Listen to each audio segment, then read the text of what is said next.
Ok, pessoal, estamos de volta aí com mais um vídeo aqui na sombra da garagem. Esse carro estava com um barulhinho, tipo como que fosse alguma peça quebrada, principalmente quando o carro fazia o movimento lateral, né?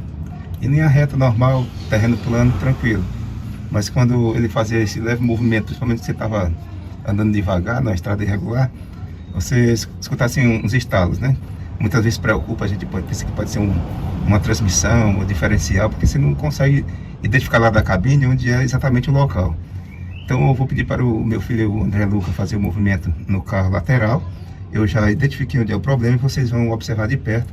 Examine aí no carro de vocês, aqui pivô de suspensão, terminal de direção, toda essa parte de suspensão de um lado do outro, observe lá atrás também. E vocês vão certamente identificar aí.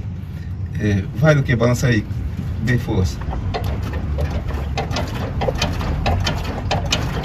Olha aqui, ó. Vocês estão vendo movimentando aqui, ó. Aqui tem folga. Olha a folga na porta.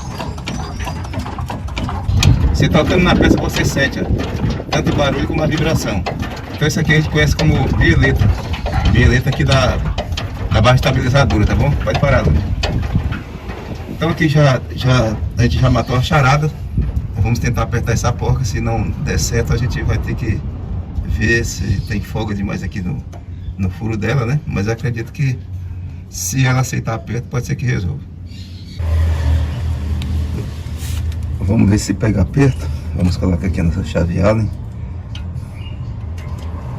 Esse pedacinho de chave mesmo que eu tenho aqui no momento.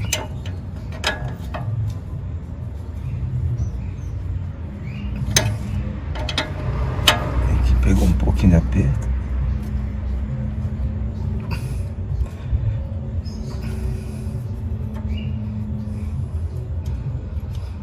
Tava um pouquinho folgado, não sei se é o caso. Olha a balança.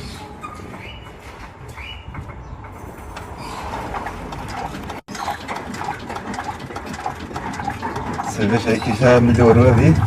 Mais força. Pode parar. Então, pessoal, você está se agradando desse vídeo aí, não esqueça de deixar aí o like, né, compartilhar, se inscrever se for o caso. E aqui o problema está sanado, aqui parou o movimento aqui. Eu vou tentar botar a mão de força aqui na chave e forçar mais um pouco aqui o aperto. E aqui o barulho já cessou. Então é isso aí, abraço a todos, fiquem todos com Deus.